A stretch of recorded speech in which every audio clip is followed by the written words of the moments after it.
गांव के किनारे एक छोटा सा घर था जहां एक गरीब किसान रहता था। उसका नाम रामू था। उसके पास बस 2 बीघा जमीन थी। उसी से उसके परिवार का गुजारा चलता था। लेकिन इस बार बारिश बहुत कम हुई थी। खेत की मिट्टी सूख कर फट चुकी थी। धूप इतनी तेज थी कि पेड़ पौधे भी मुरझा गए थे। सुबह सुबह रामू अपने खेत के किनारे बैठा आसमान की तरफ देख रहा था। उसकी आंखों में चिंता साफ दिखाई दे रही थी। चारों तरफ सन्नाटा था। खेत की सूखी मिट्टी हवा में उड़ रही थी। रामू के चेहरे पर डर और परेशानी साफ झलक रही थी।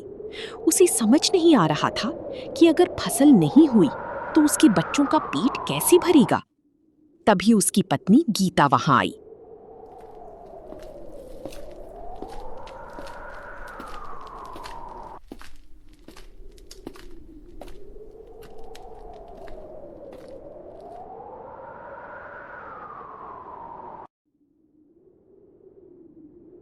क्या सोच रहे हो जी? सुबह से यहीं बैठे हो।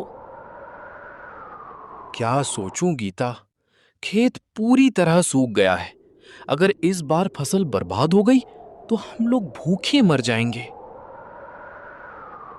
भगवान पर भरोसा रखिए, शायद सब ठीक हो जाए। भगवान भी शायद हम गरीबों की नहीं सुनता। अगले दिन रामू गांव की चौपाल पर गया। वहां कुछ किसान बैठी बातें कर रहे थे। गांव के लोग अपनी अपनी परेशानियां बता रहे थे। कोई पानी की कमी से परेशान था तो कोई कर्ज के बोझ से। लेकिन सबसे ज्यादा दुखी रामू था। रामू, सुना है तुम्हारा खेत पूरी तरह सूख गया। हाँ भाई, अब तो उम्मीद भी खत्म हो रही है। मैंने सुना है जंगल के पास वाले पुराने कुएं में आज भी पानी है। लेकिन वहां तक पानी लाना आसान नहीं है बाबा। मुश्किल जरूर है बेटा, लेकिन मेहनत करने वालों का भगवान भी साथ देता है। रामू ने गहरी सांस ली। उसके मन में एक नई उम्मीद जागी।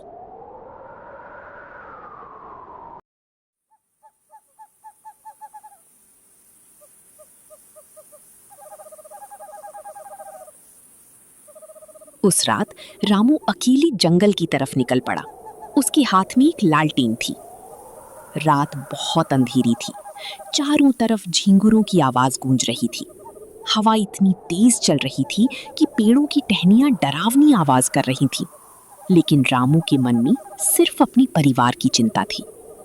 काफी देर चलने के बाद उसे पुराना कुआं दिखाई दिया।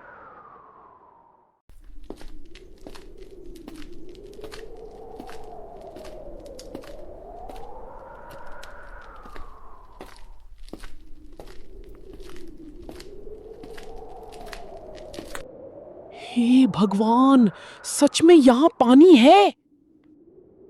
रामू जल्दी जल्दी बाल्टी से पानी निकालने लगा।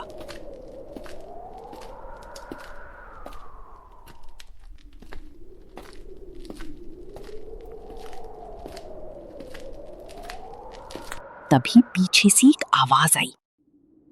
रुको, ये पानी हर किसी के लिए नहीं है। रामू डर गया। उसने पीछे मुड़कर देखा, लेकिन वहां कोई नहीं था। कौन है? हवा और तेज चलने लगी। अचानक कुएं के पास खड़ा पुराना पेड़ जोर जोर से हिलने लगा। लेकिन रामू ने हिम्मत नहीं हारी। मैं अपने परिवार को भूखा नहीं मरने दूंगा, चाहे कुछ भी हो जाए।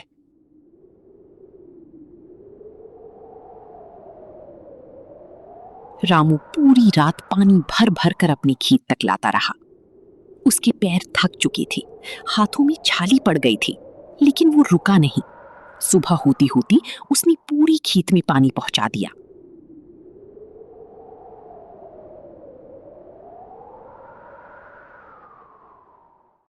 कुछ दिनों बाद खेत में छोटी छोटी हरी पौधियां निकलने लगी। पूरा गांव हैरान था। अरे रामू, तुम्हारा खेत फिर से हरा कैसे हो गया? मेहनत और उम्मीद कभी बेकार नहीं जाती भाई। देखिए जी, हमारी खेत में फिर से हरियाली लौट आई।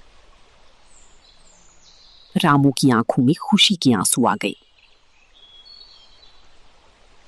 धीरे धीरे रामू का खेत पूरे गांव का सबसे हरा भरा खेत बन गया।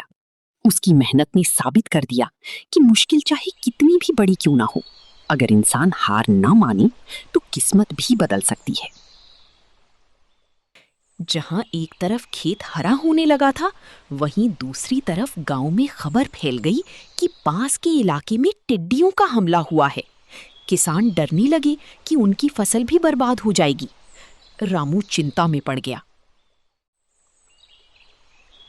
अगर टिड्डियां हमारे खेत में आ गईं तो सारी मेहनत खत्म हो जाएगी। इतनी मेहनत के बाद भगवान ऐसा नहीं करेगा। तभी गांव का मुखिया दौड़ता हुआ आया। सभी किसान सुन लो, आज रात टिड्डियों का झुंड हमारे गांव की तरफ आने वाला है। पूरा गांव डर गया। गांव के चौपाल पर सभी किसान इकट्ठा हुए। सबके चेहरों पर डर साफ दिखाई दे रहा था। अब क्या होगा? हमारी फसल तो खत्म हो जाएगी। हम लोग कुछ नहीं कर सकते। अगर हम सब मिलकर कोशिश करें तो अपनी फसल बचा सकते हैं, लेकिन कैसे? हमें पूरे खेत के चारों तरफ आग और धुआं करना होगा। टिड्डियां धुएं से दूर भागती हैं। सब लोग रामू की बात सुनकर हैरान रह गए।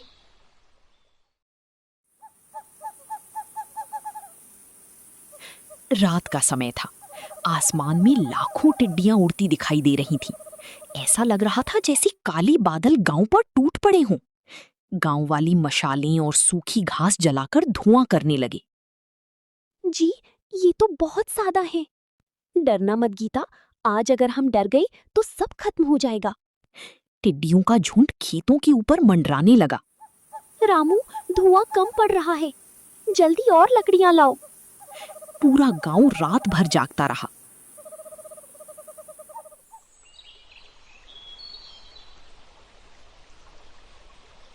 सुबह होते होते टिड्डियों का झुंड गांव छोड़कर चला गया।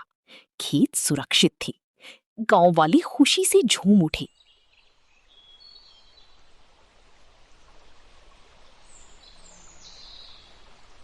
रामू, अगर तुम नहीं होते तो आज हमारा सब कुछ बर्बाद हो जाता। आज से तुम सिर्फ किसान नहीं, गांव के हीरो हो। रामू मुस्कुरा दिया। रामू की मेहनत देखकर गांव का लालची जमींदार बहुत जलने लगा। उसे पसंद नहीं था कि एक गरीब किसान पूरे गांव में सम्मान पाए। एक दिन वो अपने आदमियों के साथ रामू के घर पहुंचा। रामू, ये खेत मुझे बेच दो।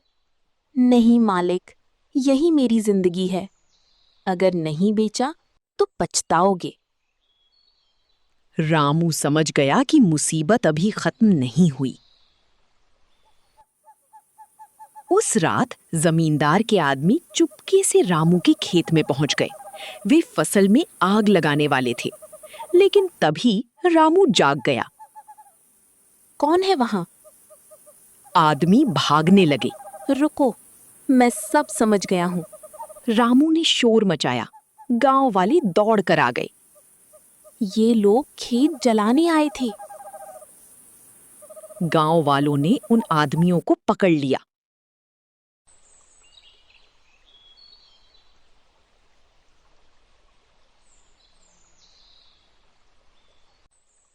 अगले दिन पूरे गांव के सामने जमींदार को बुलाया गया। क्या तुम ही ने इन लोगों को भेजा था? तभी पकड़े गए आदमी डर गए। नहीं, मालिक ने ही भेजा था। पूरा गांव गुस्से से भर गया। दूसरों की मेहनत जलाकर कोई बड़ा नहीं बनता। जमींदार शर्म से सिर झुका लिया।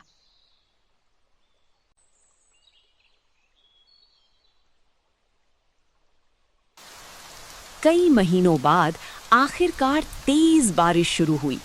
खेतों में हरियाली फैल गई। रामू खुशी से आसमान की तरफ देखने लगा। देखिए जी, आखिर भगवान ने हमारी सुन ली। भगवान उन्हीं की मदद करता है जो खुद मेहनत करते हैं। इस बार गांव में सबसे अच्छी फसल रामू की हुई। पूरा गांव जश्न मनाने लगा। ढोल नगाड़े बजने लगे, बच्चे खेतों में दौड़ रहे थे। आज से हर साल इस दिन मेहनत का त्योहार मनाया जाएगा और इसका नाम होगा किसान रामू उत्सव। सब लोग ताली बजाने लगे। रामू का बेटा सोनू अपने पिता की मेहनत देखकर बहुत प्रेरित हुआ। बाबूजी, मैं बड़ा होकर पढ़ लिखकर नया खेती का तरीका सीखूंगा। बस बेटा, मेहनत और ईमानदारी कभी मत छोड़ना।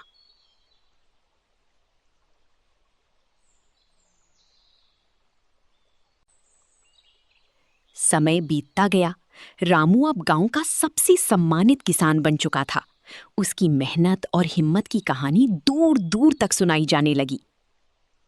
गरीबी इंसान को कमजोर नहीं बनाती, हार मान लेना इंसान को कमजोर बनाता है। उस छोटे से गांव में आज भी लोग रामू की कहानी सुनाते हैं, क्योंकि उसने सिखाया कि मेहनत, हिम्मत और एकता से इंसान हर मुश्किल को हरा सकता है।